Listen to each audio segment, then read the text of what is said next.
on being fortified. Twisted shit encrypted and codified. Products of a simulation. First generation sufferers of overstimulation. My stipulation got me looking for some ventilation. I changed the station, ignoring Satan's invitation. No visitation for my brothers off solicitations. Incarcerations, it's called the Matrix. If life's a bitch, then she's a dominatrix. So death got to be your masculine presence. Opening his arms while you basking in essence. Sometimes when I talk to God, I call my passive aggressive. Will I open heaven's doors or just burn from my lessons? Blessings.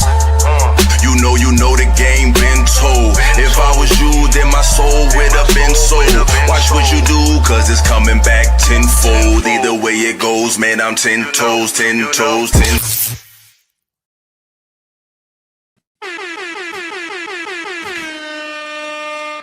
What's good? What's good? What's good, y'all? What's going on? What's going on? Happy to be here, man. Gotta celebrate the small wins. That's what I was told.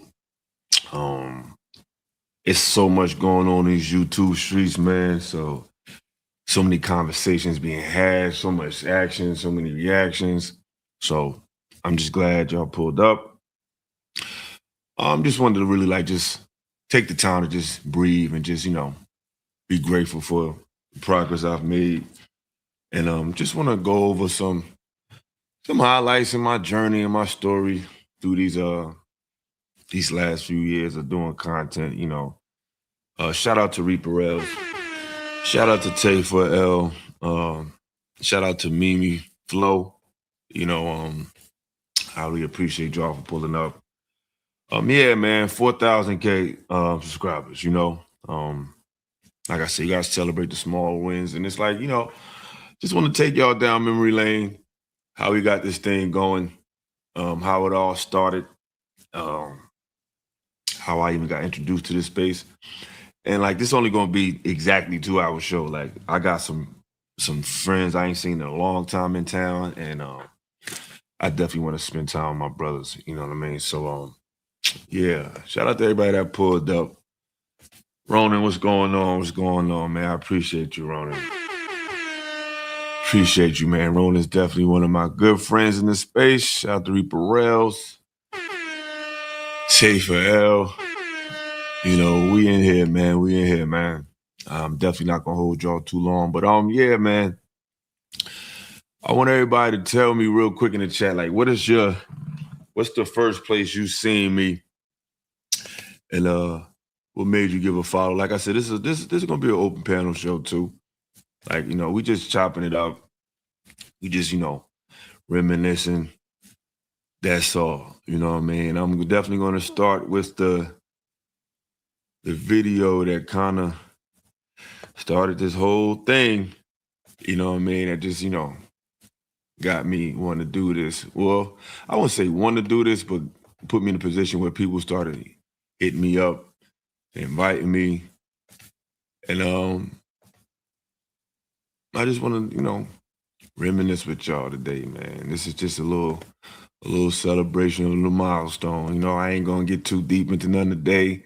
I ain't gonna go in the illa bag today. We just chilling. Cause I'm really about to go hang out with my brothers. And I'm really tired, y'all. Your boy got so much going on, you wouldn't believe it. So we're gonna start with how I got into this space. Like I said, I was just leaving a spot one night. You know what I mean? Sister said on Jeff St. James, yeah. Appreciate that. Ronan said he seen me on that first. Yeah, we about to get to it. I want to just start with the clip that started it all. And this clip was kind of for a while, I feel like I couldn't get out the shadow of this clip or the expectations of this clip, because it's people just wanted to put me in this box. You know what I'm saying? So this video was definitely a blessing, but sometimes I feel like a gift and a curse. When you get in these type of spaces, have these type of conversations, people try to put you in a box, and they want you to just do the same thing over and over and over and over and over and over, and they just think that's a one-trick pony. Since they see me talking to a young lady they really thought that this all I was gonna talk about, or this all I had on my mind, not realizing this just how I talk. It don't matter what you ask me, it don't matter what it is. Like I'm gonna have a response that is well thought out in seconds. So we're gonna go step by step. Like I said, this is an open panel. It's just a kickback, man. We just kicking it back. We just kicking back and celebrating, bro. Ain't nothing too crazy. Let me see something. I'm gonna put the link in the chat. You know, might have a couple people pulling up saying, hey, you know what I mean? But yeah, let's get to it.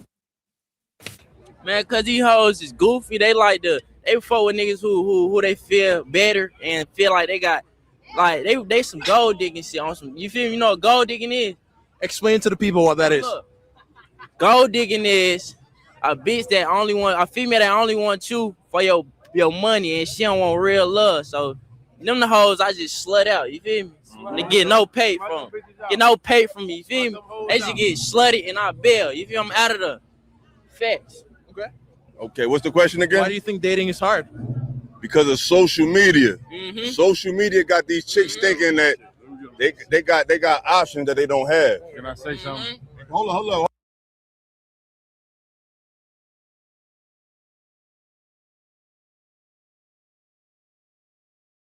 Shout out to Therese Brown with the first super chat, man. He became a member. I really appreciate you, brother, man. I appreciate you, man. I really do, bro. For real, for real.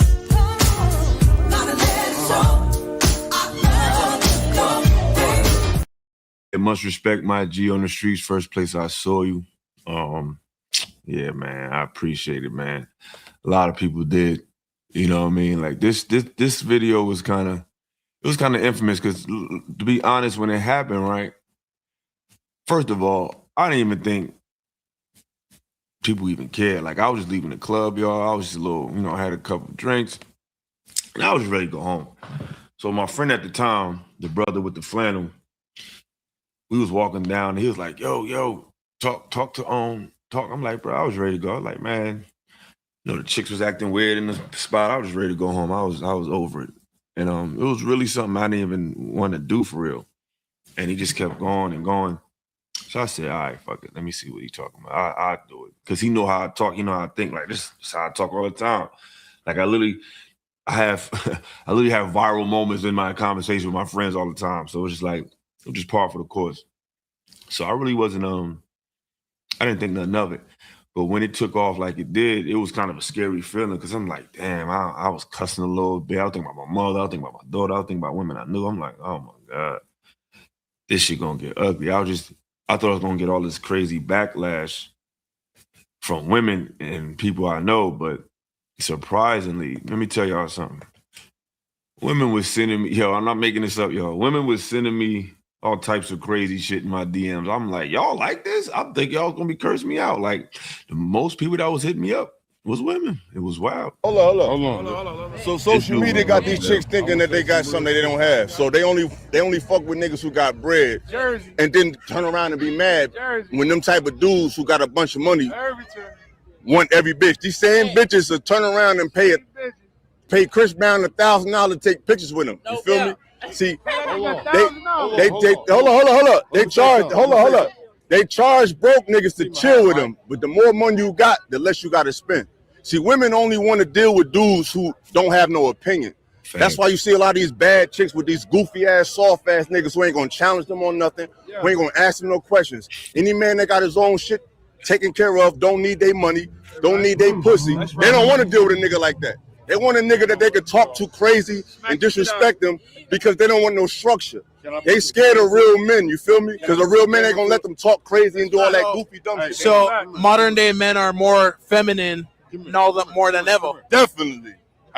All I'm gonna say is the same bitch who went to school need gas money.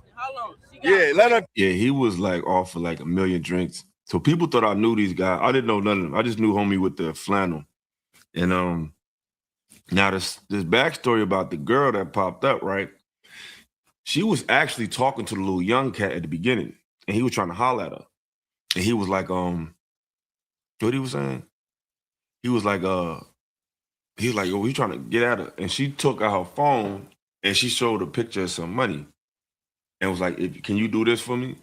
So when I seen that in the corner of my eye in the first part. So when I seen how she was carrying them, that's why I turned my energy up like, man, these chicks be on that bullshit. So I guess that caught her attention. Then she came over like, what?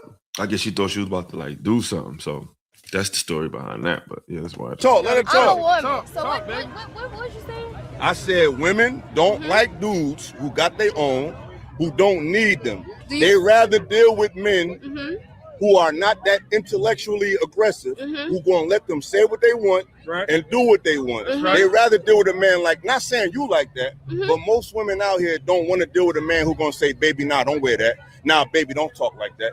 They don't really want to deal with that. They rather deal with the dude who let them say and do whatever they want to do. And they think if a man be a man, he's toxic. So I got one question. Watch your camera. But look, when you say this though, This real dude shit. drunk as hell. Let me keep it G with you, though, like real peace. I got to feel my. Pause 1 second. What's your response to that? I got one question for you. No, what's your response? What we said? Do you fuck with real women?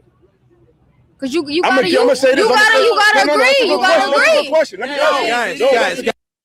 Like the funny thing about when she said it's like, bro, yeah, what's a real woman? A woman that's genetically a woman. She thought she said some shit. That shit was funny. So I was like, yeah, they real women, but they might not have the characteristics, but they're biological women. They real women. But she thought she said something. Guys, that's a good question. Pause. Let me answer it. That's a good question. Guys, hold on. Pause. That's a great question. Can I answer? Guys, if we want to do this, we need to have some order, That's right? it. He's right. So He's right. you need to be quiet. You need to stand over there and stop getting in front of the camera, right? You gotta stand over here too. And we need to have a conversation You're absolutely because right, the brother. shit's not gonna make any sense That's a fact. if everybody's fucking talking Can I at say the one same thing real time. quick? Nah, let her answer a question. Can I say one thing? Bro, hold on, bro. Trying to She say, had a Brody. question. Repeat your question, sweetheart. So my question was, do you fuck with a real woman? Let me answer that question. And the reason why I asked Okay, I'm is listening. because if you fuck with a real woman, she's going to agree with you. Hey, maybe I shouldn't step outside wearing I this respect that, this baby. So nasty let me answer ass that. shit. Let me answer that. This is the problem. The real woman is standing too close to the hoes, so we don't know the difference until we start talking to y'all. No, listen. I met a lot of women. It don't mean I don't care if they from the hood. I don't care if they got two parents. They interests are the same. It's like right now, right? If you see 10 lions coming down the street, are you gonna try to figure out which lion gonna bite your ass or not? You're gonna be like them 10 lions. So unfortunately, the real woman agree with too much shit that these hoes is on, so we don't know the fucking difference. Y'all gotta stand far away from the hoes because y'all dress like them. Y'all wear the same shit they wear. Y'all listen to the same music they listen to. Y'all stand for the same shit they stand for. In most cases, not you, baby, but in most cases, the real women got too much in common with the hoes. Let me give you an example. We from the hood and all that. But a street nigga that's really out in the plug, that's really out there doing that dumb shit, he ain't got shit in common with me. So we look mad different. The women, y'all look too much, talk too much, and act too much like the bitches who ain't shit. So we don't know the difference. Shout out to the homie Big Minx in the building. You know what I'm saying? He said good shit on 4K subs. Watch you get 10K before March. Stay consistent, fam. You got it. I appreciate you, beloved. I appreciate you. I'm trying to do that, man. I'm trying to do that. Shout out to the homie Minx in the building, man. Shout out to the homie Minx, man. Just follow Minx. If you haven't, he's hilarious. If you haven't subscribed to Minx channel, please do. He's such a talented comedic brother, man. He got some shit coming for y'all. Watch out. Yeah, brother said her face said it all. Shout out to Terez with the $4.99. He said her face says everything. This was a moment. Yeah, this definitely was the moment. Yeah, she started choosing, man. Shout out to my boy Picasso of the South, man. You already know, man. Shout out to Who's Kingpin. Appreciate you. Is that the Who's side? Is that Who's? Is that Who's from the hood? Cause I know a Who's. I don't know if that's the same Who's. If that's Who's from the hood, man, what's up, boy? But yeah, let's go. But you gotta surround yourself.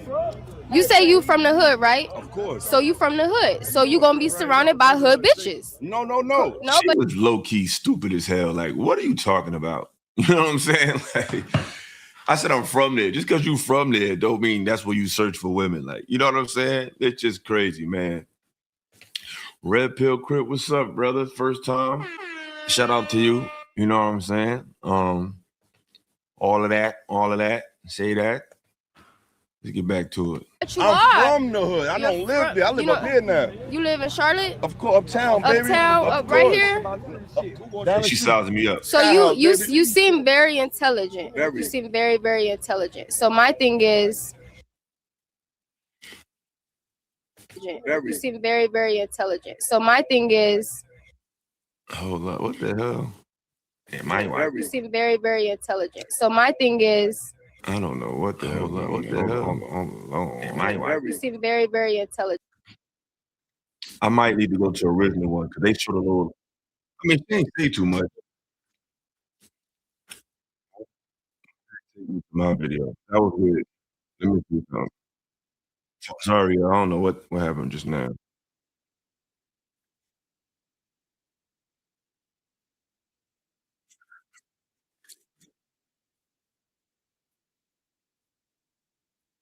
So after that, the original video, she started asking me, she's like, oh, so you want to know how old I am? And all, like, she started choosing on your boy kind of hard. You know what I'm saying? She was choosing on your boy. You know what I'm saying? That's what happened when you drop that ism on them. So that's my first little first joint. But I want to take it to the cruise season, fellas, because they're the first guys who really like gave me my shot, per se, as far as a big channel shouting me out. And I gotta find the first video because I got the first panel I did with them, but the first time I was at my man's house and they was talking about they was like, yo, man, this I don't know if you know this show, man, it's called Cruise Season, bro. They was talking about you. And I'm like, what? And this is how me and Trill met. I seen this and I DM'd the brother, and that been my bro from ever since. You know what I'm saying? So let's go to that. Hold on, y'all. Hold on.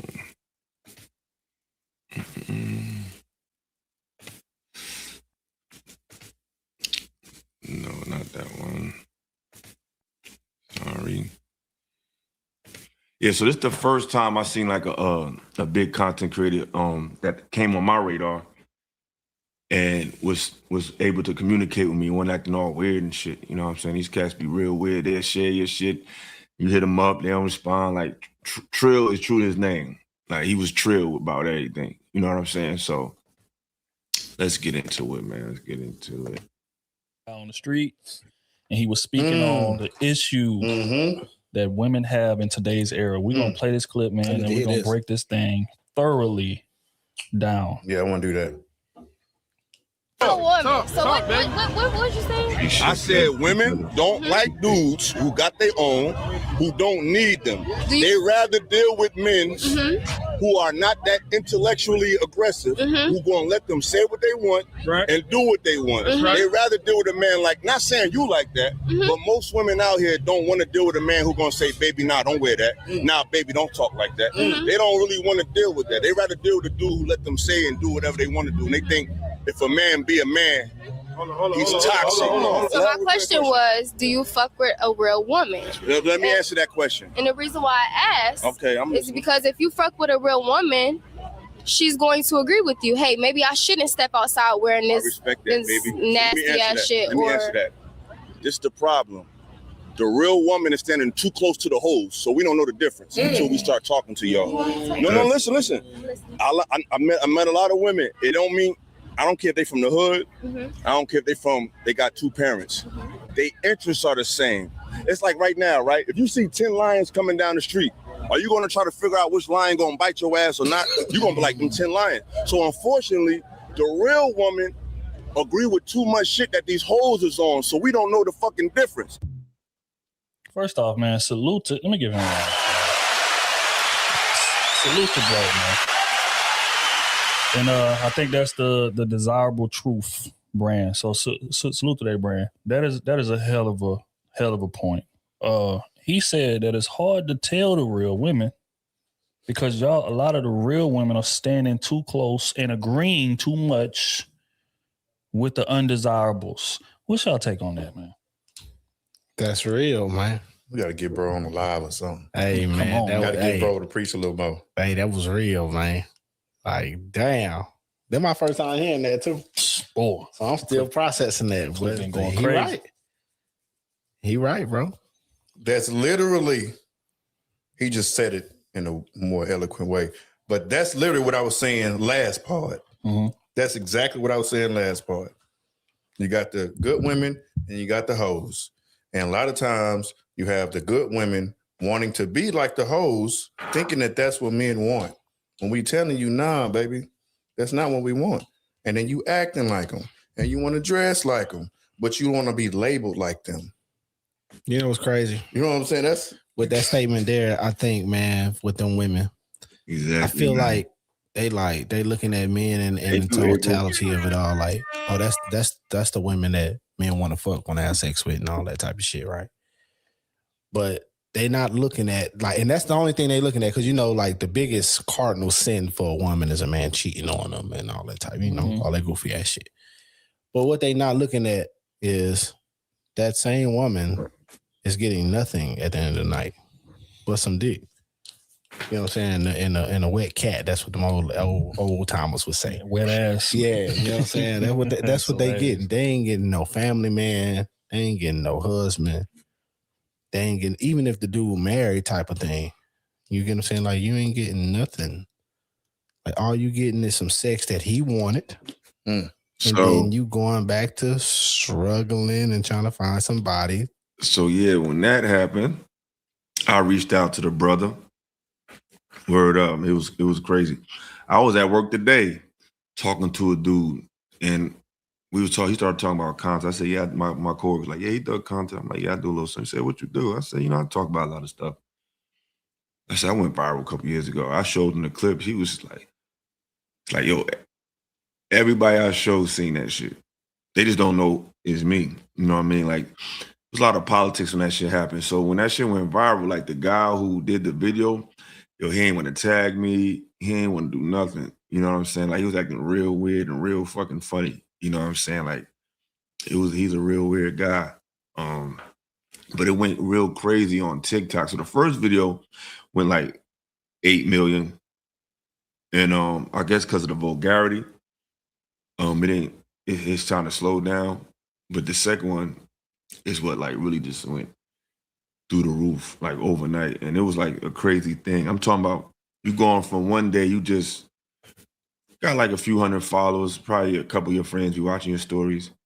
And I'm talking about like 1,000 people watching my story like every day. Like, it was a scary feeling, you know what I'm saying? Because it's like all these people all of a sudden overnight just interested in you, chasing clout, saying I'm gonna do this, I'm gonna do that. You know what I mean? Some for real, some not. You know what I'm saying? That's why, like I said, I got so much respect for Trill, because everything he said he was gonna do, he did. You know what I'm saying? And that led to my debut on a panel. And I want to share that with y'all. Like I said, I'm just breezing through, y'all. We just going down memory lane. Right down memory lane. Old school, y'all don't know nothing about that shit. So this was the first show I ever did with anybody. You know, debut show was this one. You know what I mean? My boy Ronan was there. It was some few familiar faces. This was my first ever panel. So let's watch a little bit, see how that went. We have my boy Philosophical in the building with us this evening. Ronan is in the building with us this evening. Miss Saida is in the building with us this evening. We have D in the building with us this evening. OT in the building with us. There's Queen in the building with us this evening. Y'all already know, man. D, man, y'all know the God in the building. Come on, man. It's me. He always got to do his own. Shout out to bro, man. Smooth in the building with us this evening. D Taylor TV is in the building with us. And me, They call me Phil AC, man. I appreciate everybody for tapping in with us this through season. How y'all doing, man? It's Thanksgiving. Mental health check. How's everybody, mentally? Y'all Still good? Thanksgiving. That's true. It was Thanksgiving. Absolutely. Love that. Great. Awesome. I love to hear it, man. I love to hear it. I know y'all. I mean, This is an everybody open panel, cooking. bro. We just going down cooking memory something? lane, y'all. I don't smell nothing. I'm the only one A looking lot out of of the whole news going panel. on. No, I'm cooking food. I'm cooking. I'm Hey. already done. Up early to make my collard greens, my Cajun collard greens, and mac and cheese. I did my gumbo at 12 this afternoon, big baby. You know what I'm saying? So, And the food's still not gonna be ready tomorrow on time. Yeah. Yeah, we can't eat till 5. My mama say, hell no, she ain't ready. I say, 1 o'clock. 1 o'clock. What you get? My Thanksgiving tour is set, Oh, so I'm snap. good. Hold up. Oh, Wait trust a me, the minute. tour is set too. Wait a minute. We have a guest in the building. Hold on. Shout out to the one and only, speaking of the angel. I don't like saying speaking of the devil. Speaking of the angel, my brother. Yo. Trill, what's going on? What's going on? What's going on, brother? I'm glad you came and popped up from your busy schedule, man. Got too, brother. I'm feeling it. I see the setup is looking real official. Trill Academy is in Coming session. soon. You know what I'm saying? Yeah, man. I appreciate you, man. I know it's a lot of news going on right now. It's a lot of content being pushed out because it's just a lot of shit going on these YouTube streets. So I'm glad people was able to pull up. But yeah, like I said, Trill, I'm just going down memory lane, and like I said, you're the first person that really shouted me out and really gave me a chance to like let my voice be heard. And we've been locked in ever since. You know what I'm saying? It ain't no YouTube relationship. So I just want to give you the floor real quick and just, speak your opinion on, what you thought, what made you give me a shot, and what stood out about me that made you want to put me on the channel. Ronan, what up? Oh boy. Feels like good old times, man. I know, shit. It's feeling nostalgic up here, man. Very nostalgic. I love it. What's good, Trill? Oh man, nothing much, brother. How you holding up? Pretty solid. I'm 3 classes away from graduation, but I want to come through and celebrate Illa, man, for 4K, which you're looking at 400 more coming on the way. I appreciate that, man. I appreciate that. Sheem, what's going on, man? Peace, bro. Sheem also gave me my interview, and I'm going to go into that too. He also gave my first one-on-one interview was by Sheem, so I'm definitely going to show y'all that too, man. But yeah, Trill, the floor is yours. Man, yeah, when I first seen the clip, I was like driving in the whip. I was at a red light watching that shit. I'm like, oh, this nigga talking crazy. Nigga say, because y'all standing too close to the hose, we can't tell the difference. I said, oh. So I brought that shit immediately to the pod though, man. Again, bro, I'm proud of you. First off, you know what I mean? We've been talking about this forever, about you really taking this shit serious. I told you the first time that we really got to chop it up, man. You always had the talent. Like, it's a lot of motherfuckers in this space that are not talented at all, but you are talented in terms of the way you elocute, as far as get your points out and well studied, well read, all of these things. You know what I mean? So you're not walking into these debates just talking shit that you done heard or or imagine like a lot of people doing. So to see you take it, serious. These results, man, is just the start of many, bro. So I'm definitely proud of you, man. You done came a long way with this shit, man. Man, I appreciate you, man. Like I said, you gotta, like I said, I heard someone say the other day, you gotta celebrate the small wins. You know what I'm saying? And it's a small win, but it's I'm not slowing down, y'all. You know what I'm saying? I'm keeping pedal to the metal. And like I said, you definitely keep me motivated, as well as Ronan and Sheem as well. You know what I'm saying? Like these are people I talk to often. Like it's not, I don't just have YouTuber relationships with these people. You know what I'm saying? These are really good friends of mine. And so I really appreciate y'all. But yeah, Ronan, so like just the floor is yours, you know what I'm saying? I'm not trying to say here just besides my ego, it ain't that type of thing. But, glaze me. It's hard to tell, you don't want to say that, but it's like, what made y'all? What stood out to you guys? What made like Sheen? What made you want to reach out to me? Because we never met until then as well. I just saw sometimes intellectuals recognize intellectuals. It's like a frequency you give off, right? You know when someone is talking from experience or someone is talking from a study perspective.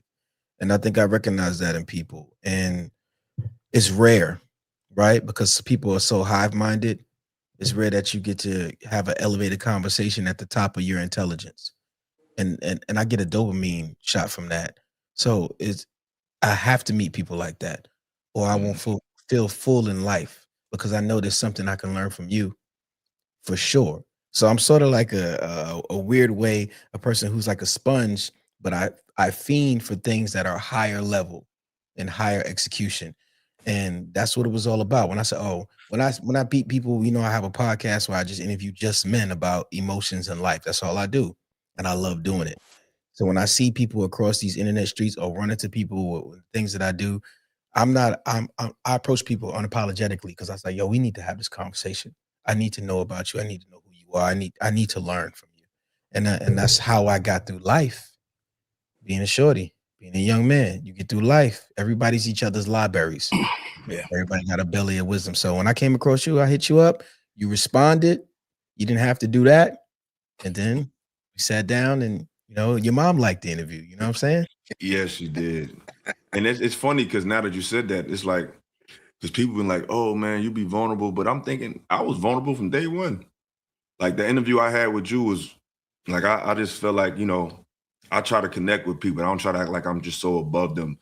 You know what I mean? That's why I do these interviews, because like I try to, sometimes doing this content, people dehumanize you, whatever, based on what you're talking about. Oh, he's a red pill guy, or he's a pandering guy, or he's mad at women, or it's like, we just people, man. And like when I do my one-on-ones, I really try to take off the personality and really bring the identity to the forefront. You know what I'm saying? I feel like Sheen did that for me. You know what I'm saying? And I really kind of started pivoting my interviews based on how he interviewed me. It was a very like introspective interview. And let me say one more thing. Changed the way I look at stuff. Shout out to Kiss Yardy. Brother been supporting me heavy since I've been back at it. And I really appreciate you as well, man. But Ronan, what made you start because Ronan really helps me a lot more than people think. Let me say one more thing real quick as well. Let me say one more thing real quick. Oh, go. I'm sorry. Everybody on this panel, I just want to let you know your intellectual value, it comes into my household without me knowing it. I got a wife, I got friends, and I've seen all of you guys clips. I've seen stuff of you without even me searching for you.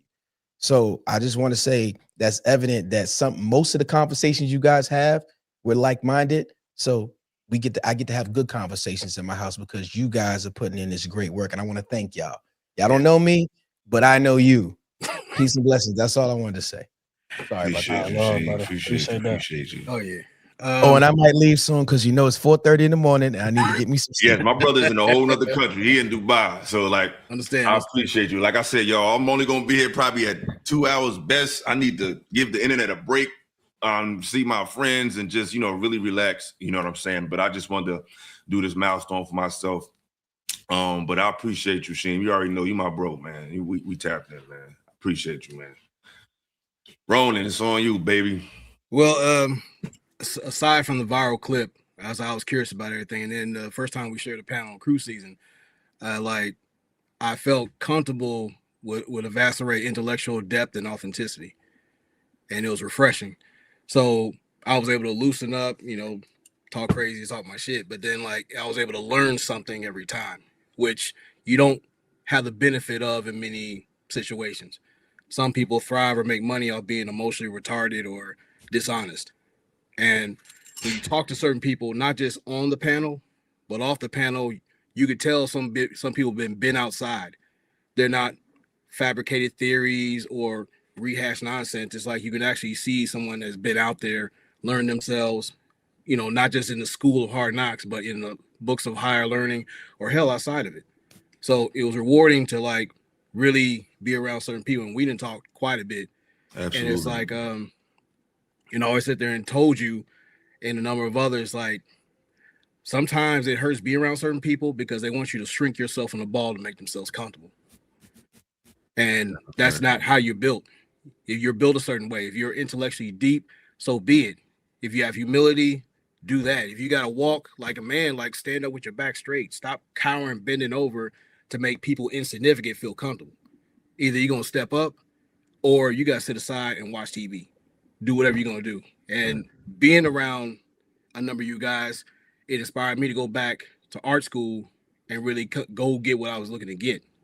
So thanks to y'all, I'm like 3 classes away from my bachelor's of science. And once I'm out of there, I'm going to be a fucking animal.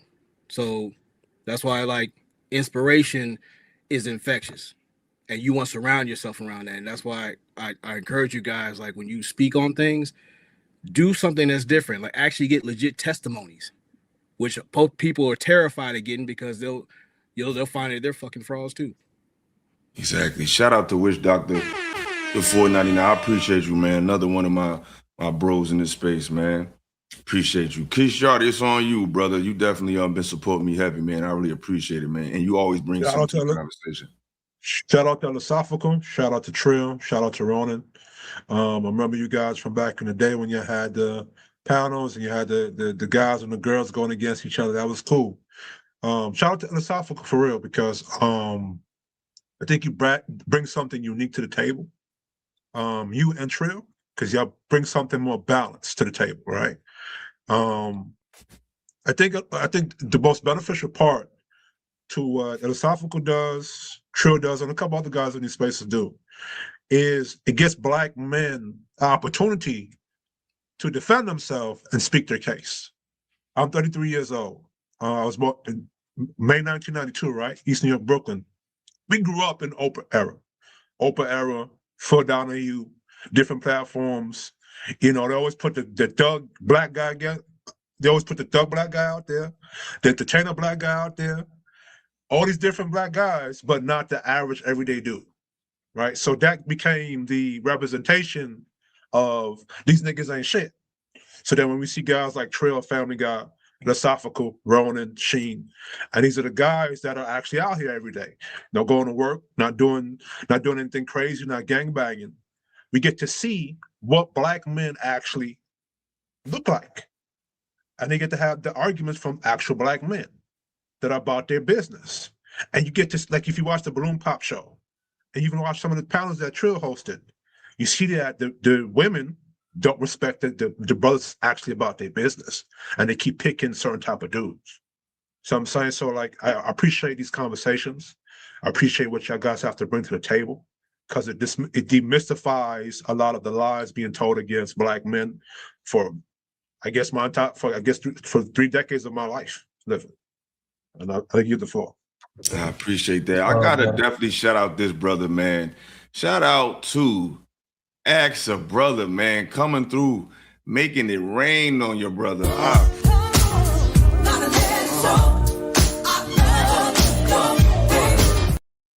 He said with the $100 holler, that's what I'm talking about. Papa need a new pair of shoes, brother. I appreciate that. He said when the bros are in the building, that's what I'm talking about. See, y'all, it's always quality over quantity. Hold on, I gotta hit the refresh button. I'll be right back. I'm just refreshing. Yeah, now real quick, man. Shout out to Ask a Brother, man. You doing some hella fire work out here, brother. I done got tapped in with you recently, man. Saw the interview with Illa and shit and other stuff you've been doing, bro. Keep that up. For real, for real. Yeah, Jeff is killing it.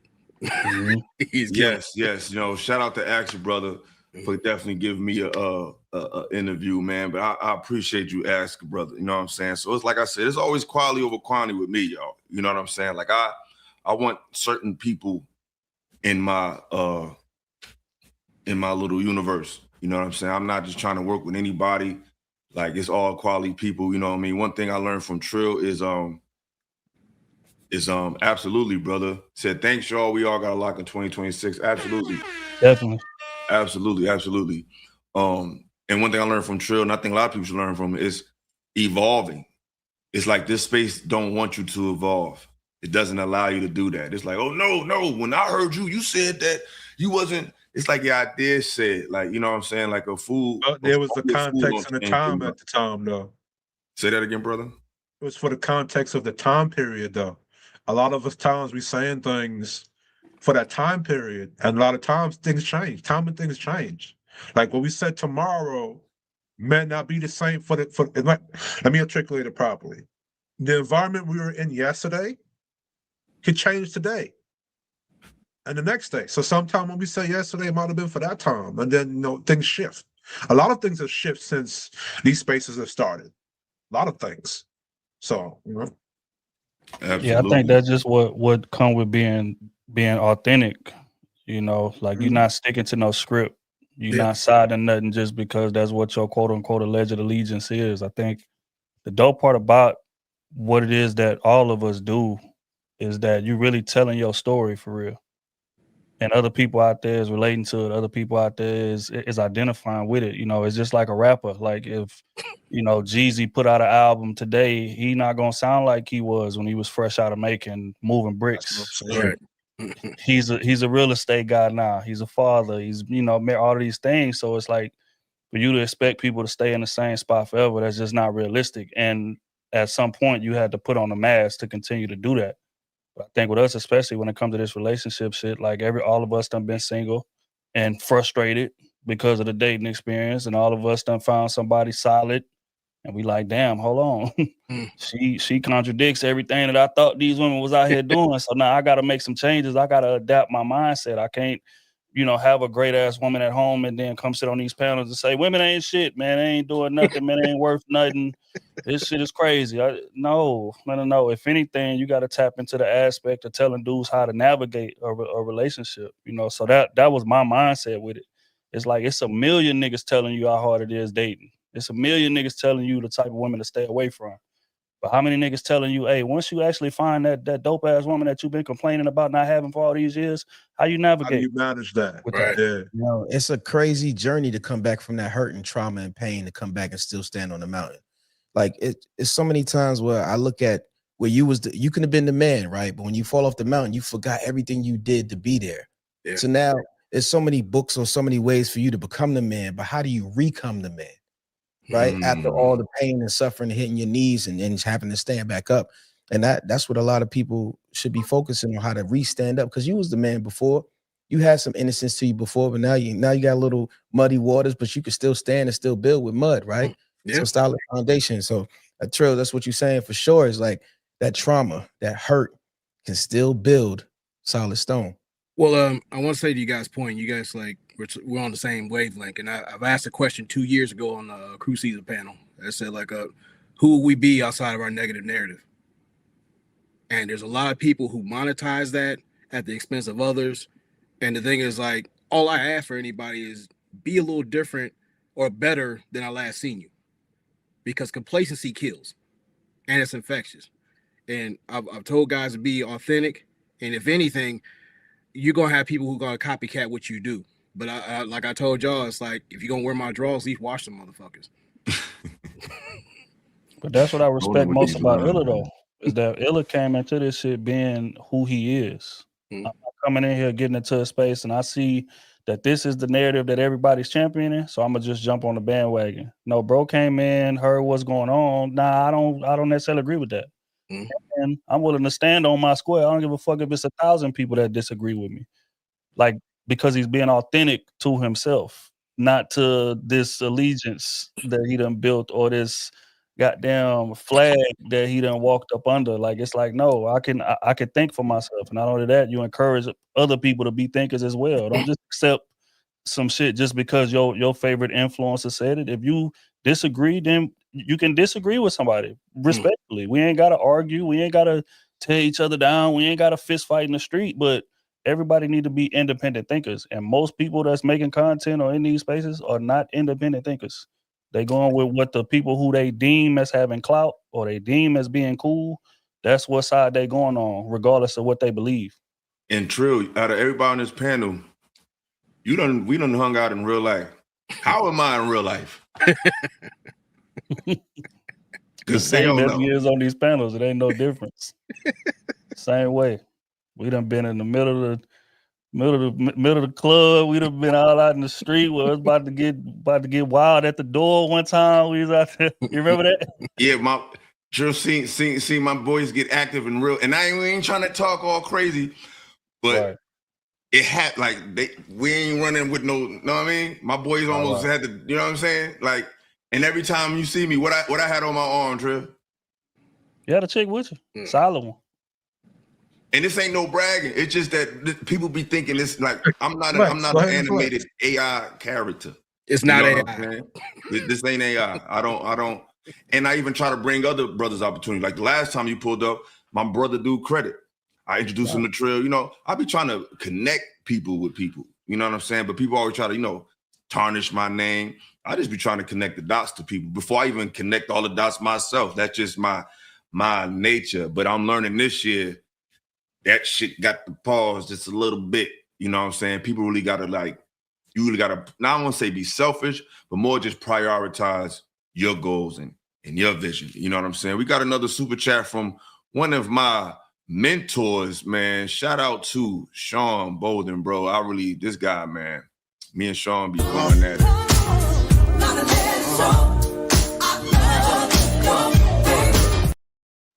I really love this brother right here because Sean, I don't care what I think I know, he gonna tell me what he think, and he's not gonna sugarcoat it, and he does it with the calmest voice. Illa, I heard you, but listen to me. You got to calm down, Illa.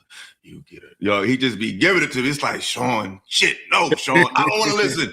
And he just never gets out of pocket. He just always keep it real with me. So I really love that brother. Sean is somebody who's also pulled up on me. So like I get a lot of wisdom from these people. Like everybody you see, like I pull on them. I pick Trill brain. He keep it real with me. Like, you need to make this move. A lot of moves he told me to make, I was hard-headed. I had to make them. You know what I'm saying? Trying to do it this way and do it that way. Hold on, man. We got another big dog. Okay, shout out to the homie Beasley in the building. I appreciate you, Beasley. URL TV's on. If you don't know who that is, get in tune. Oh, we got another super chat, man. Y'all making the brother cry up here, man. Shout out to American Tradesman, man. Thank you.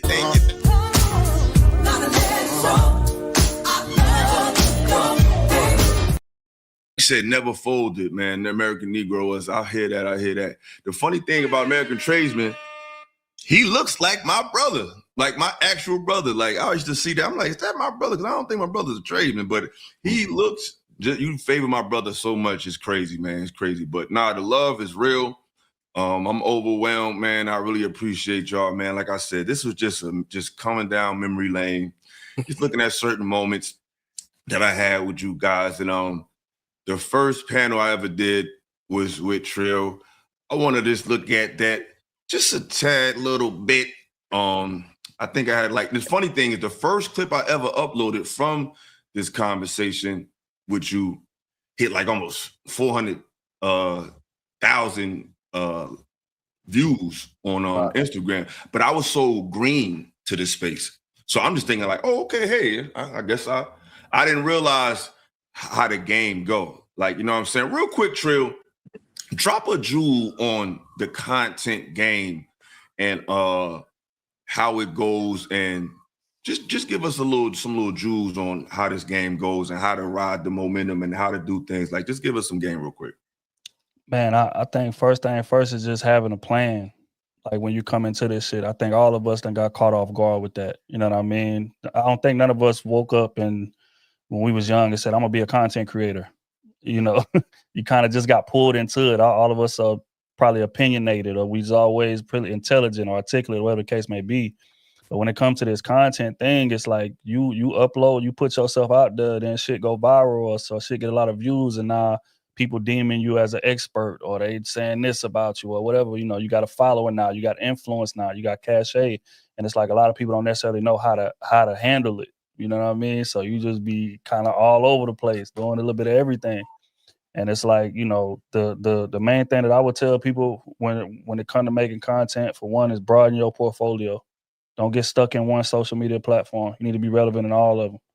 Facebook, Instagram, TikTok, YouTube. Those is the main four. You need to be relevant in all of them. Facebook giving out bags. Trust me, I know. I just got a 5-figure bag this past month from Facebook alone. So you need to be uploading these clips, all these hours and stuff you spend on these panels and different things like that. You need to be clipping. Everything is content. Everything need to be clipped. YouTube, 8 to 12 minutes. Instagram, TikTok, 2 minutes, a minute, whatever, somewhere in that little window. But again, it's just about uploading consistently, first and foremost, and listening to what your analytics want from you. Because a lot of us be wanting to do what we want to do. But our fans is saying, no, we want to hear this type of content from you.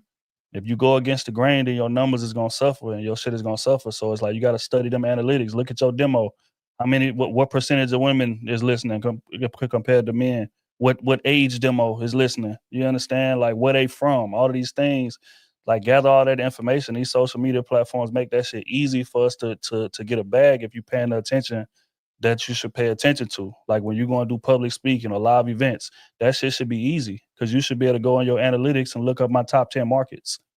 And that right there is going to be the cities that I hit on this tour. Or when I'm making my content or I'm picking which music I'm going to put behind my shit. Okay, my demo is 35 to 55. Okay, so I'm going to tap into some Tevin Campbell. I'm going to go some Jodeci. I'm going to do this. I'm going to like little shit like that matters. Little shit like that makes a difference. But more importantly, bro, consistency. It's a lot of motherfuckers that's talented. It ain't a lot of motherfuckers that's consistent. So you can have somebody that ain't talented, but they consistent, they gonna grow faster than somebody who talented uploading here and there or every blue moon. You got motherfuckers uploading 2, 3, 4, 5 clips a day. And I'm not telling you what I hear. I'm telling you what I did when I first came into this shit. Mm-hmm. Also, once you get that motion or once you get that clip to go, that's a sign to go harder. That ain't a sign to kick back and chill. And all right, I done went viral. Now I can just post up and rest on my laurels. No, the algorithm opening up, the algorithm showing you love.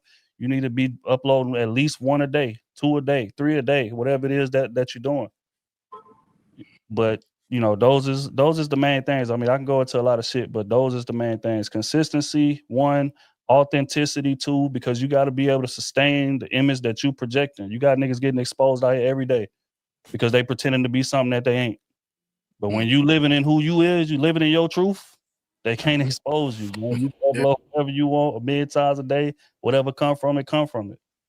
So being authentic, being consistent. I have a question after y'all done. To your analytics.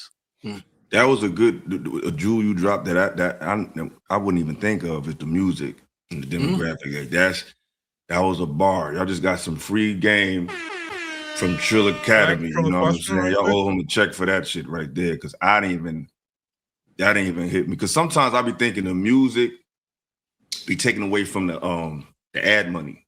You know what I'm saying? We don't. Nah, what you got to do? This is another one. Just don't use official tracks. Yeah. YouTube got a whole bunch of instrumentals and motherfuckers playing keyboards and playing saxophones that can emulate the song that you're trying to use. So you can put those as your background music and upload those everywhere.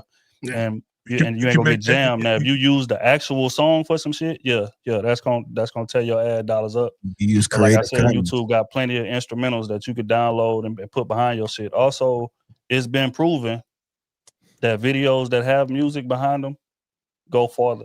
Yeah. They have more reach. Yeah. So, which is another thing. Little shit that again, you just got to upload enough to be able to start analyzing the field. I'm at I done uploaded probably total, probably 5,000 videos at this point. So it's like with that, you start to pick up little shit that work, like always having the motherfucking title of what the video is about on the clip, at least for the first 10 to 15 seconds. Music behind it, like don't make that motherfucker too long. First 5 to 10 seconds need to be a punch, and then you give context. Like we can get into the nuances of it, but I say all that to say music matters. Like title across the screen matters. Like timing of it matters. Energy, you got to be able to hold their attention. Also, aesthetic matters. Take your time and get the best camera you can get. Take your time, get the best microphone you can get. Learn how to audio edit. Learn how to video edit. All that shit, because that shit matters. You got to put yourself in the viewer's shoes. If I'm scrolling my timeline and I see some shit that's blurry, I'm gonna keep scrolling. Or if I scroll my timeline and I hear some shit that's muffled, I'm gonna keep scrolling. Yeah. So you need to take the time to make sure that shit look how it's supposed to look, sound how it's supposed to sound, and then everything else I said, and be consistent. You're gonna be all right. What you say, Kish? I wanted to ask Trill a question. How do you combine making things for the algorithm and making things that you think is meaningful for the algorithm? Like, for example, my channel, I did the whole review of Corey Holcomb and Anton Daniels, right? But I also have content on there speaking about like I did a video talking about like dating strategy for college kids, because I used to go to college. So I did something about that, but that didn't get as many views as the thing with Corey Holcomb and Anton Daniels. So I'm trying to ask, how do you combine those two? I say this, like, figure out what type of content that your people want to hear from you, and spin whatever story into that type of content, right? So with everything that happens, a lot of us, we talk about relationship shit. In every aspect of life, regardless of what go viral, there's a relationship aspect that can be talked about. Even with the Corey and Anton situation, there's a friendship aspect, there's a grown man aspect. This is how we move. Like, there's a relationship aspect to be pulled from it.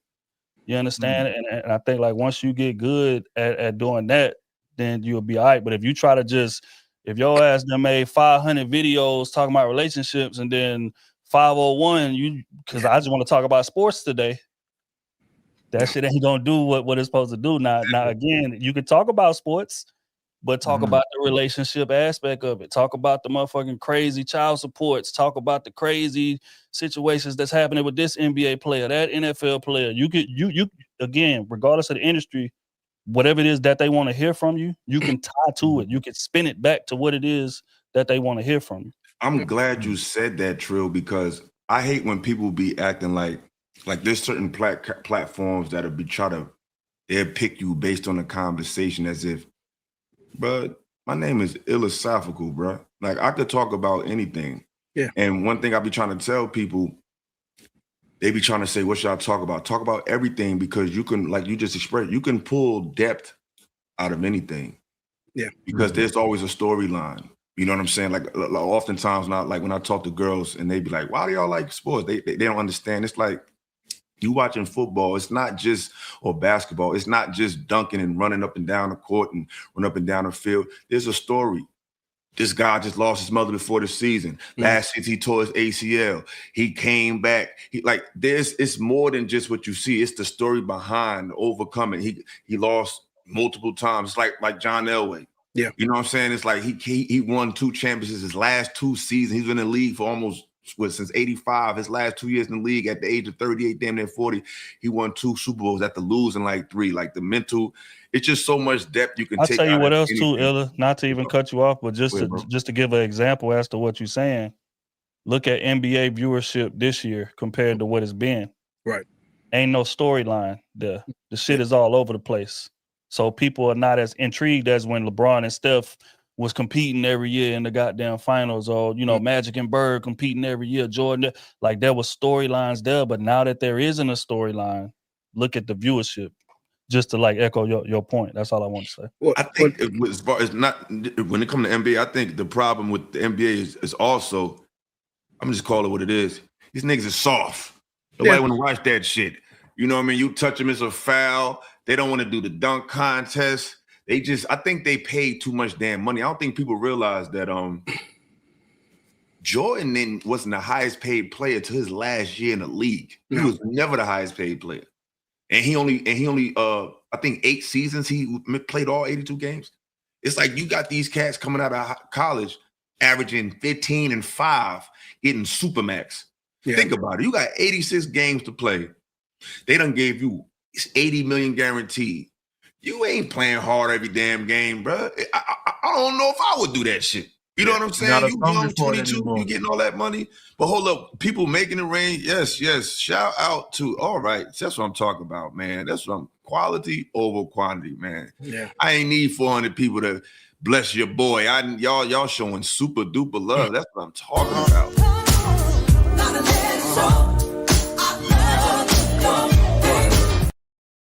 We got John Boogie with the $20. I appreciate you, brother.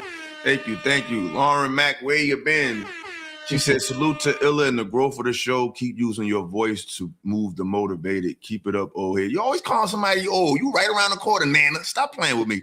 Don't cuss me out. You already know I'm going to cuss you out tonight. So peace to you. Appreciate you, Lauren. Appreciate you. Don't be a stranger. Need to pull up. But that was definitely free game. You just dropped another jewel on me because I'll be contemplating the music. It's like, I don't know. Should I do the music? Should I don't?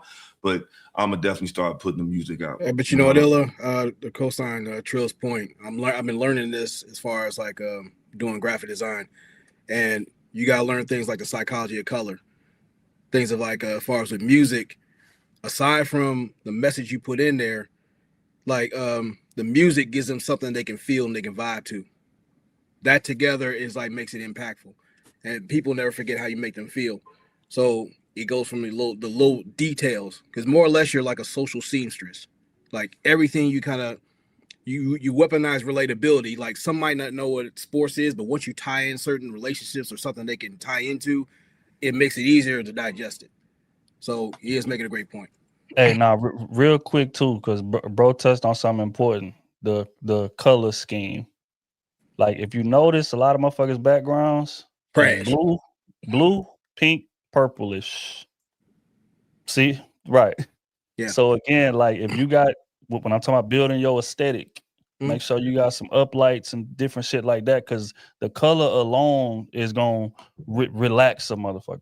So then if you got the music there, you could be saying the most generic shit in the world, but if the aesthetic is there and the vibe is right, people gonna stop and listen to it. And something as simple, something we overlook every day, like a color scheme, can make a big ass difference. So, bro, 100% right with that. If you look at like Trill's background, Rasheem's or something like that, it's like with certain colors, like say with your gear, if they mesh well, people can really connect to what you're doing because you took the time, even if you didn't plan it. But it takes the time. Like you even Google the definitions as far as like certain colors. Like some might start with anger, but then you start looking at passion and all things like of that nature. So that way, when you get the aesthetics together, you look at stars as far as like a diffuser or whatever works with your personality. That makes it all thin. That's what strengthens your image. Because anybody can sit there and just have a whole dusty ass couch from Rent a Center and just be talking to shit, but it has to go flow with your content. Like, look, I take time into what I say, what I think, how I move. When you see me in person, the transition is flawless because this is who I am, and that's what it goes on into. I ain't gonna lie, gang. You showed your age with the with the Rent a Center though. You showed your age. That's cool. Rent a Center, man. People would Rent a Center and they would run off on the plug on Rent a Center, man. Yeah, they still run it. They run off on the plug on them heavy, bro. I mean, people's written a hell of PS3s and shit, man. Never bringing them back. PS2s and shit, man. Remember the HD TVs with the big ass head? They don't know nothing about that, bro. I used to work for them in college, yo. Ain't nothing worse than going to repo to stuff. Ooh. Because you're getting all types of stuff thrown at you. You know what I'm talking about. Yeah. I ain't gonna lie, I heard y'all niggas was climbing in windows and all type of shit to get this. That shit crazy, dog. With screwdrivers, unscrew bunk beds and shit, like you gonna make it out of there alive. What we talking about, man? This job is dangerous. That's crazy. That's crazy. What school you went to, Sheen? I went to South Carolina State, down in Orangeburg, South Carolina. All right. State Bulldog. I got my degree in biology as well. That's why. But I come from that, old school. You gonna go to college and just do biology. I didn't even know why I was in college. I didn't even know what college was. If it wasn't for shows like A Different World, I wouldn't have known what college was in my neighborhood. Different World made college look cool as hell. I ain't know what fraternities, sororities were. I just showed up as me, and I showed up crazy. I had the 5XT, the do-rag, the hat, the Timbs, everything. New York. I was in the South looking wild. But I got just like Sheen's point. Like, this is what I want to see from the brothers. Like, don't be ashamed to drop your intellectual nuts out here. It just seems like people think it's cool to talk about the whole lunch table schoolyard bullshit. There's a place for it, but sometimes some people need to open the door and like, look, there's range to what I'm thinking. There's different perspective and angles that you can see me, and I feel comfortable expressing. So I'm not gonna shrink myself to make, a couple dollars here and there. You'd be surprised who you listening to and who you impact. That's why you run out in the street. Yeah, you such and such from blah blah blah because you said something that hit home that most people are afraid to talk about. That's a fact, and it's like, see, I'm in my mode now. See, I can't even hold it. Like, I just want to talk to y'all. What do y'all think that starting with you, Trill? What trends? Because I feel like you are at such a level where you're kind of like, where the game is going. Where is the game going, and where is the game leaving as far as content, in your professional opinion? I think that copy and paste shit is about to be over with. I think that, Instagram just made a update today or yesterday to whereas they gonna like give you the option to just see your friends' reels only. Like, you used to go to the reels tab and you scroll, you see a bunch of random shit you ain't never seen. They give you the option to just look at your friends' shit. So what I mean by that is they are condensing reach down. So if what you post is not shareable, then you're gonna struggle. And a lot of motherfuckers be posting shit, but if it's not shareable, you're gonna struggle. Shareable for everybody. Like for instance, like my mindset when I go in and I make content and shit, because a lot of time I be like on my live stream on Patreon and shit, just talking to people that ask me questions. I be talking to them, but when I'm talking, I want to put it to where when somebody sees it and repost it, it's like they're saying it to somebody. So for instance, if I'm talking about, hey man, chicks got to understand, like, your man want gratitude, your man want this, your man want that. When I'm saying these things, I'm saying it with the mindset of, okay, bro gonna post this to show his girl on his story, or vice versa. When I'm saying man gotta be, goddamn reassurance, this, that, and the third. Women gonna say, hell yeah, you right. Let me post this shit on my story so my man can see it, or so the nigga that I'm talking to can see it, or I could put it in my group. I could text him this, so I could put it in my group chat or whatever. Like, that's what I mean by shareability. You understand? So it's like you damn near want to carve the message as if it's them saying it. That's on some like deeply nuanced type of shit in terms of going in and making the content. But I say all that to say is copy, cut and paste, car crash shish, like for the moment ish shit is going out the window. It's bubbling down to authenticity. What do I feel when I watch your shit? Or am I just watching this shit? Like, again, that's why I call it car crash content. It's like driving down the highway, you see a crash and shit, you like, damn, you look at it, damn. And then you just keep going about your business. All right, damn, that's fucked up. But yeah, all right, what were we eating for lunch? But it's certain shit you see and it hits your ass and make you pull over to the side of the road so you can make sure that I heard this shit right. And damn, this motherfucker, like, this shit super relatable. This shit hit me different. Hold on. Like you could tell he know what he's talking about. Like it's way too much detail in how he said that. So I think content is going more toward authenticity. Authenticity is about to be rewarded far more than copy, cut, and paste content.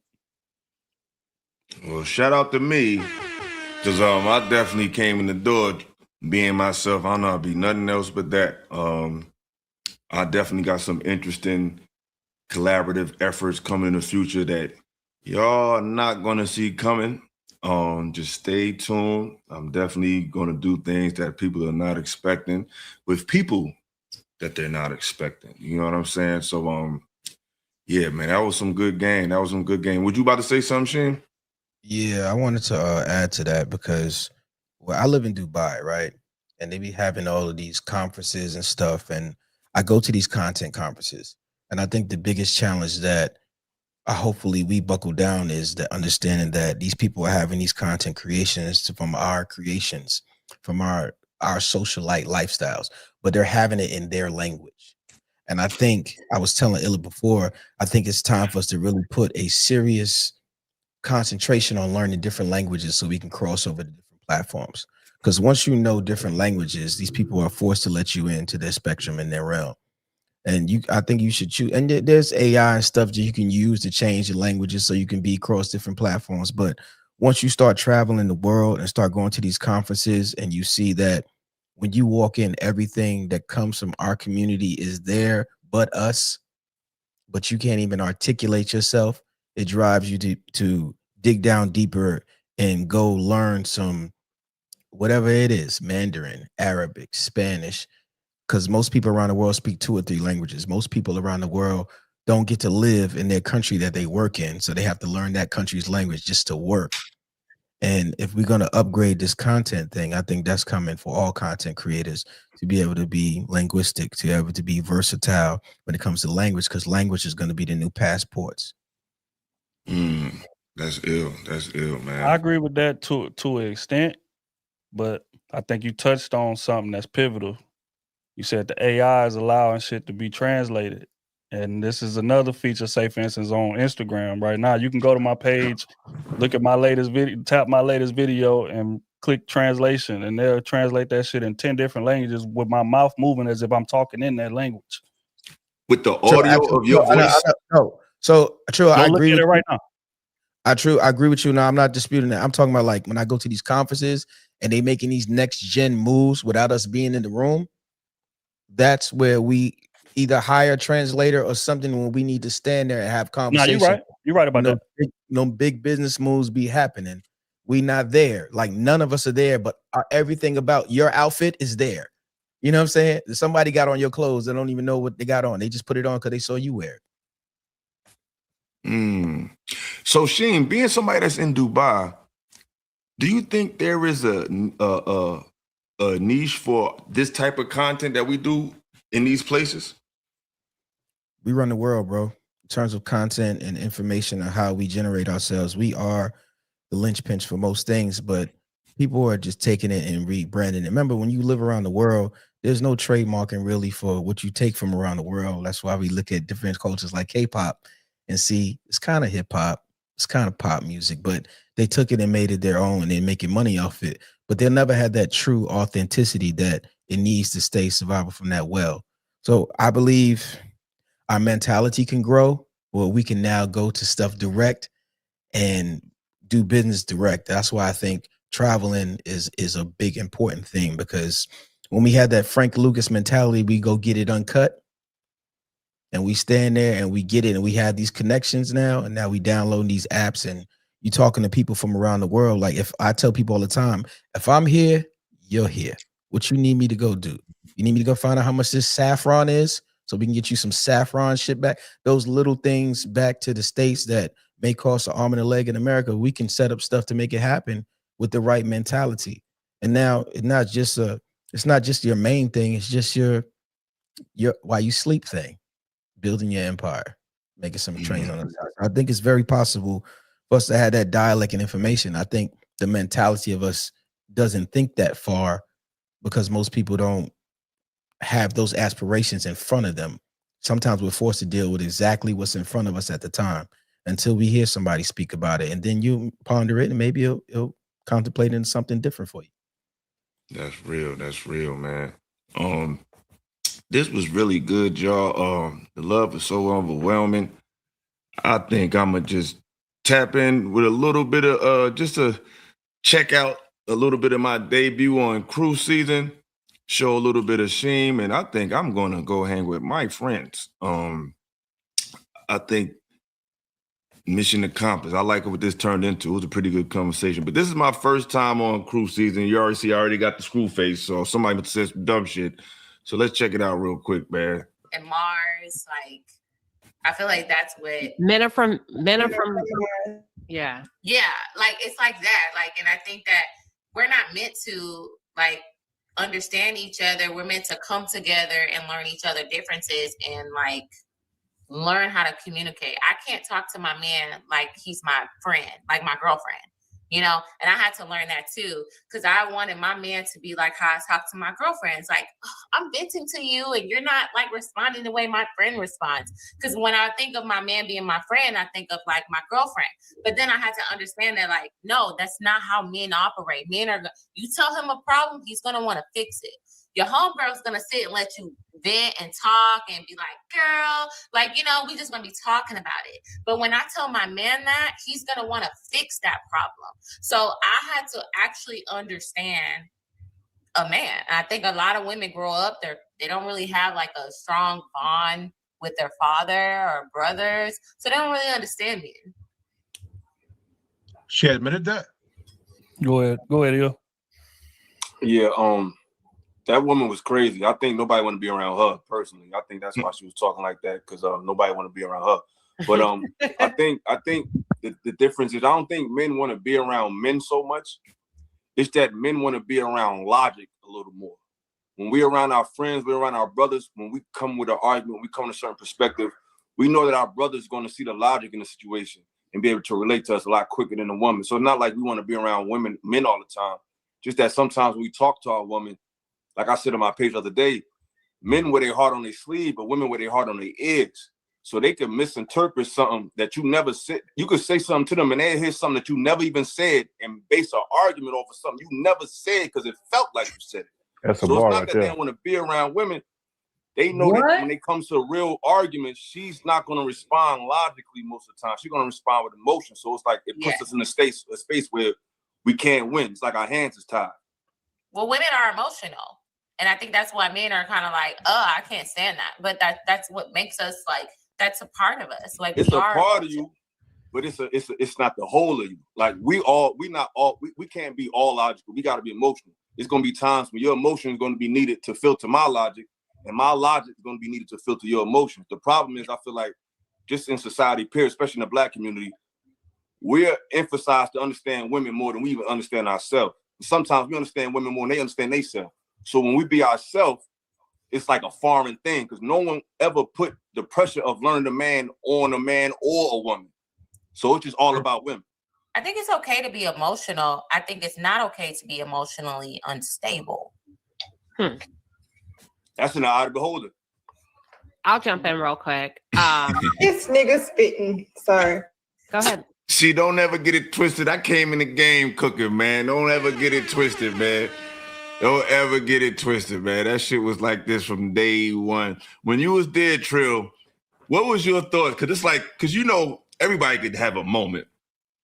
What made you feel like he probably could cook? Like, you know, when did you know, like, I made that decision? Like, how did you feel when you first heard me get on the pedal?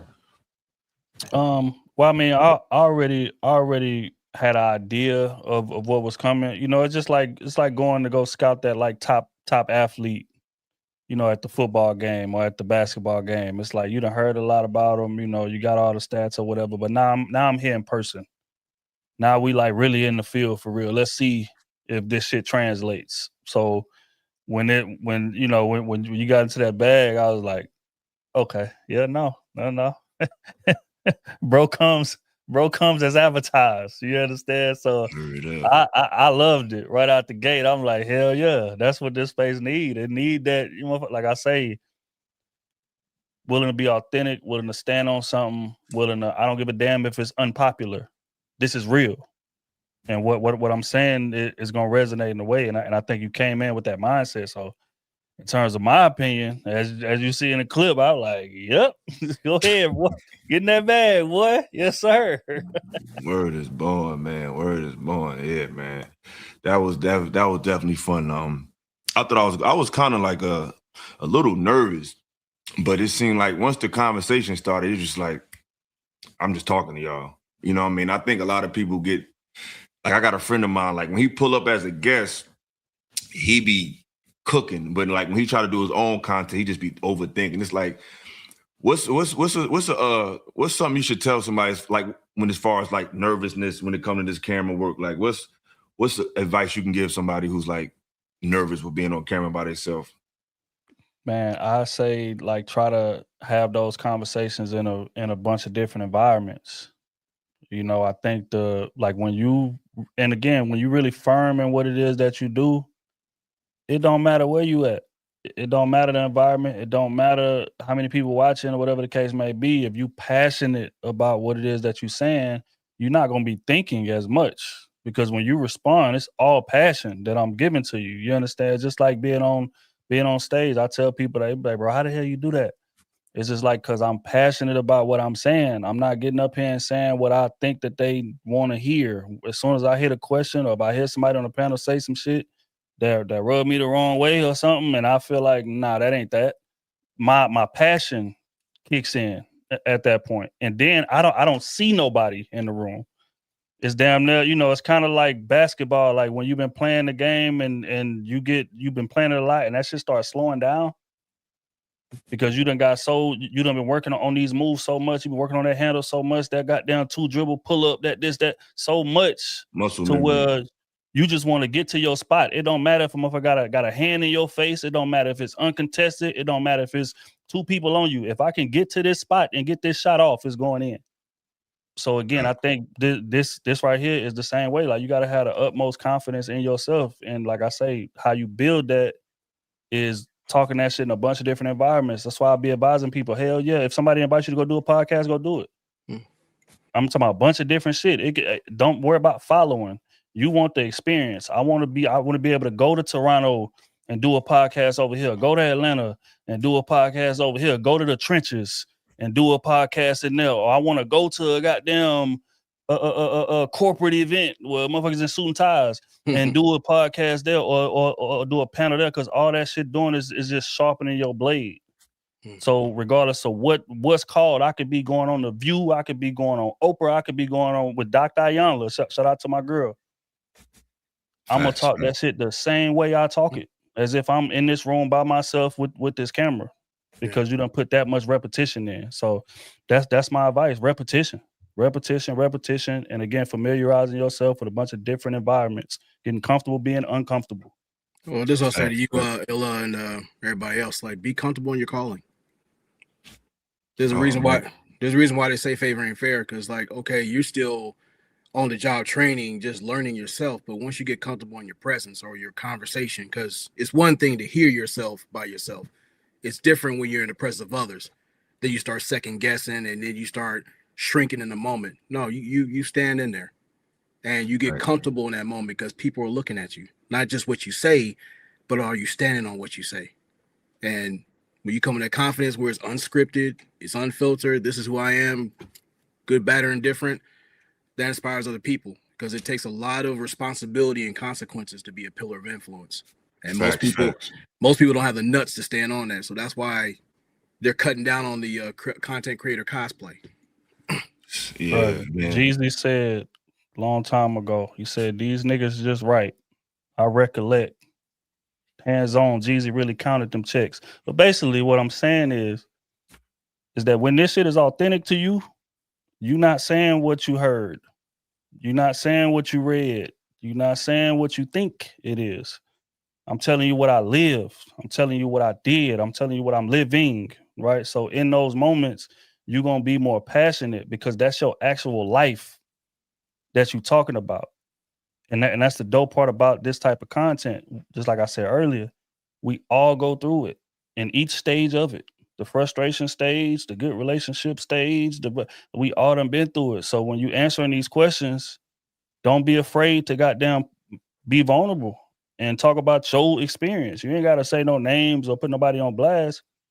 But when you talking about what you done actually been through and what you done actually lived, it's a lot easier to get it off than you trying to talk about some shit that you heard a nigga say on a panel one time, or you heard, this influencer say on Instagram. Exactly. Oh, there's one thing you need to, go ahead. Illa, and everybody, just not just on camera, but in general, learn how to master your disgruntled fan base, because they're the most passionate part of your viewership. They want to see you fold under pressure, and they will come at you with some gotcha questions, something like that. But when you learn how to do mental and verbal jujitsu, they'll learn to back off. That's where you put some weight on your name, because you have to protect that with everything. Exactly. And before we slide out, I want to, speaking of vulnerable, I want to tap into first interview I did, first brother that gave me my shot is here on the panel as far as interviews concerned. Sheen won, and we're going to check out a few minutes of this before we roll out, man. On one hand, I had these expectations on me, but it wasn't cultivated. Take it back a little bit. That her womb was corrupted.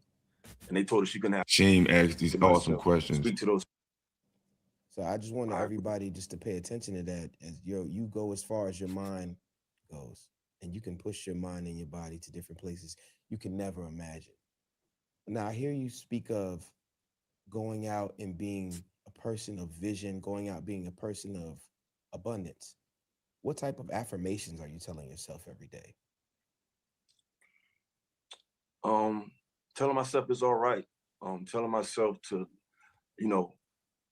be in the moment. Not to look too far behind, not to look too far ahead, just be extremely present. Tell myself that I am a success, that I am loved. Just basic affirmation, just to remind yourself of who you are. You know what I mean? Just real basic elements. And definitely try to stay in the moment. Realize that you create your own happiness. It's not outside of you. Things that you can't control, why worry about it? Why stress about it? It's more than affirmations. It's a constant conversation when it comes to me. Because I feel like everybody has to go about it in a different way. And I'm really big on organic thought. And I really like to just speak to myself. No one knows me the way I know me. And you could see another affirmation that someone says, but you really know what's going on with you better than anybody if you're honest with yourself. And I try to speak to those insecurities in myself, speak to those second guesses. I don't always succeed. Sometimes I second guess myself just like everybody else, but I try to keep a constant conversation with my inner self. I think the biggest thing that you said, I don't think your affirmations are basic, if you allow me to add to that, because we all need to know that we're okay. And in the smallest places in our hearts, we deal with that adversity every day, whether we subscribe to it or unsubscribe to it, subconsciously and right in front of you.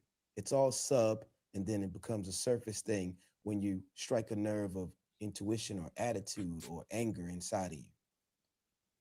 How did you find out that you were this bright, intelligent, philosophical person? Because I don't know exactly of your upbringing, but for me, and I want to be anecdotal here, I didn't know that I was bright. I didn't know that I had a different foresight of vision to speak the way that I do. Now that I hear you speak, I know there was a point where you said, wait a minute, I understand these words a little bit better. Wait a minute, I see this vision breaking down a little bit better than the counterparts around me. When did you realize that your gift of anomaly was important and that it was in you?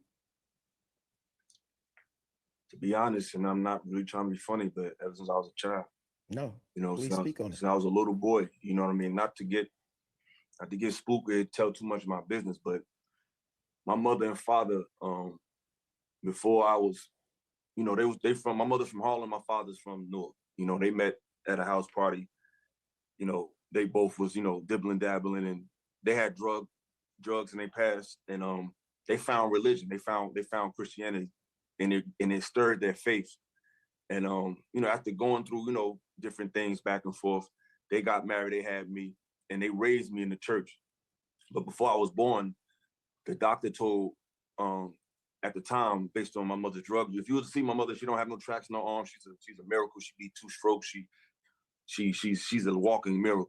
You know what I mean? You wouldn't know nothing is wrong with her if you see nothing. You know what I mean? I never seen her take drugs. She was done with that before I was even born. But this is what happened. This is what preceded my birth. I say about 10 years or so. The doctor told my mother that her womb was corrupted, and they told her she couldn't have children. So she started at the church she was attending. The minister told her that, I don't know what the devil told you, but somebody in this crowd, God told me you was gonna have a child, and don't believe what the doctor told you. And my mother, she clung to that message, and she got pregnant. So at the time I was born, in the place where I was, it was a big deal because my mother, they was new.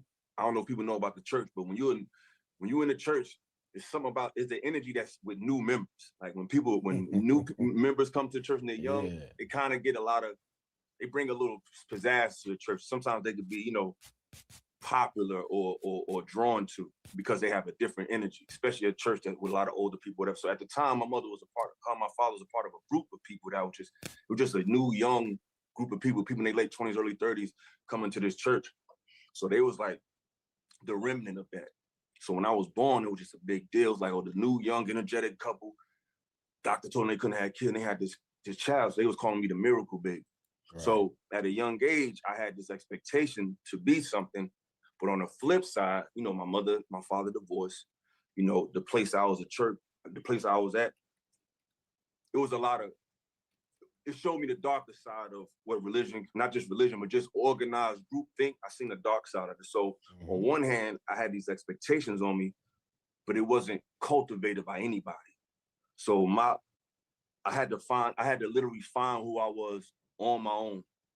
And through the grace of God, it was a book I read that I don't want to name, but it was a book I read at the church that led me to just looking at things totally different. So the way the universe works is the place that kind of brought me a lot of confusion actually brought me to where I'm at today. So there was always an expectation on me. There was always people that they always just felt like, oh, you're going to be all right. You're going to be all right. You're going to be, but I wasn't all right. You know what I'm saying? I had to go through things. I had to go through trials and tribulations to really rediscover that you are who you always thought you was. And you never needed anyone's approval. You never needed anybody. I mean, you want to be humble, but you sometimes growing up in the inner city, you feel like you need this one's approval. You need your moms, you need your uncles, and sometimes you just got to take certain journeys alone. So it took a long time for me to get here. It kind of happened happenstancely, but I've always had this expectation on me since I was a baby, but I never had an actual process to bring it out. So I had to really just learn by trial and error to really know who I am and understand everybody has a story, whether it be through numerology, whether it be through astrology, whether it be through religion. The whole story of life is you. And that's what people don't realize. You got to unlock the mythology of who you are. There's certain synchronicities that in your life you're not paying attention to. Everything that's down here is to give you anything that's giving you an insight on who you are and who people are around you. You should never discount that. I don't care what it's called. I don't care who wrote it. Take that in because it's a story in you. It's like back in the day when you'll see movies like when we was little, it was a movie called The Never Ending Story, where the little boy is reading a story about this kingdom that's fallen. And then when he got to the end of the story, he realized the main character was him. I'm a co-star in your movie right now. You're a co-star in my movie right now. So we so busy trying to unlock the unseen that we don't realize the mythology of who we are. When you unlock that, you tap into a whole nother level. Absolutely. I'm super familiar with that movie you're speaking about with Falco and Atreyu and the rest of those folk in that movie. We love.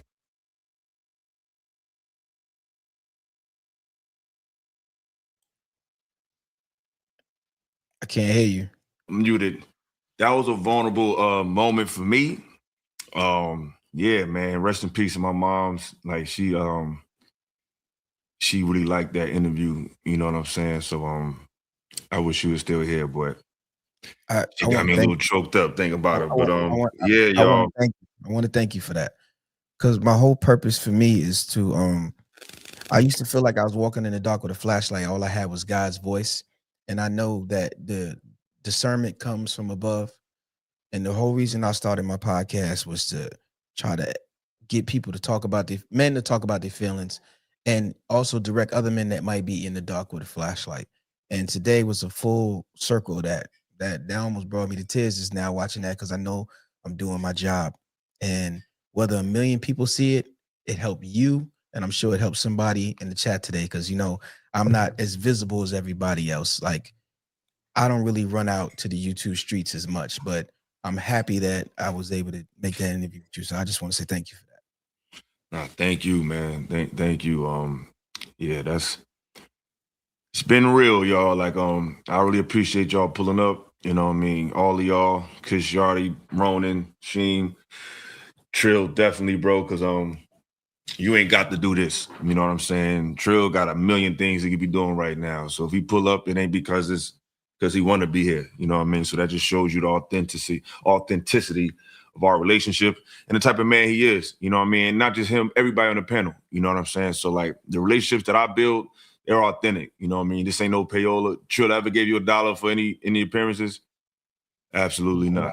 Not once, brother. No, absolutely not. You know what I'm saying? So I appreciate you, brothers, and I love you, brothers. You know what I'm saying? That's another thing we gotta stop doing. Stop being afraid to tell your brother you love him, man. You know what I'm saying? Ain't no harm in that. But I really appreciate y'all for pulling up. Appreciate everybody for pulling up in the chat. Shout out to Wish Doctor. I think, if I'm not mistaken, Wish Doctor about to go live. I'm not sure. I tried to do the thing, Wish Doctor. I don't know how to do it. I went on there. But I got to figure it out. But shout out to Wish Doctor. He's definitely going to be somebody you're going to see on my channel a lot and vice versa. Yeah, bro. I appreciate y'all. Any last words before I end the stream? Anybody? Shout out to the panel. Okay. So, shout out to the panel. I was gonna say, bro, just keep going, man. Like I say, it's 4,000, man. This shit is the first 4,000 of many. As long as you stay consistent, gang, you're gonna win. It's as simple as that. You need anything, I'm here. You know that. Appreciate you, man. Appreciate you. Saying something, Keish? Yeah, shout out to the panel. Shout out to Ella. Shout out to Rona. Shout out to the men on the panel. I hope you guys really become voices in these spaces to bring a balance between the badness in these spaces. And like I feel like y'all are the like I said earlier, this is a representation of what should have been projected about Black men in the 80s and the 90s, in my opinion. And this really gives a new outlook. And like what Sheen was saying earlier, social media is there and it's presenting Black men in a different light that was always there but never got to be projected. So I'm really appreciating it. So thank you, brothers. Thank you, because you always bring some wisdom to the panel, bro. You know you always invited, man. So with that being said, y'all, go ahead. Somebody say something, Sheen? Yeah, that's me. I just say I want to appreciate everybody for sharing their energy today. And like I always say, if you want to work on something internationally where I'm at, hit me up. Whatever I can do to help, I'm a help agent. Shout out to Ronan for calling me a lighthouse. I appreciate it. Peace and blessings to all of y'all, man. Much success on y'all journeys. And with that being said, y'all, this is Philosophical Radio. Shout out to me for the first step of 1,000 steps, 1,000,000 steps. You know what I'm saying? It's just getting started. This ain't the end. It's just the beginning. So I appreciate all y'all. Peace and love.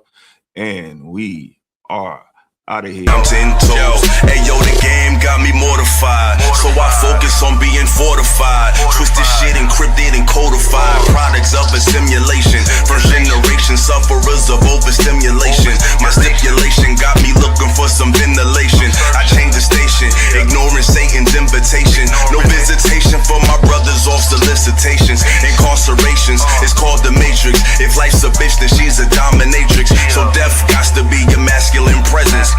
Opening his arms while you basking in session. Sometimes when I talk to God, I call my passive aggressive. Will I open heaven's doors or just burn from my lessons? Blessings. You know the game been told. If I was you, then my soul would have been sold. Watch what you do, cause it's coming back tenfold. Either way it goes, man, I'm 10 toes, 10 toes, 10.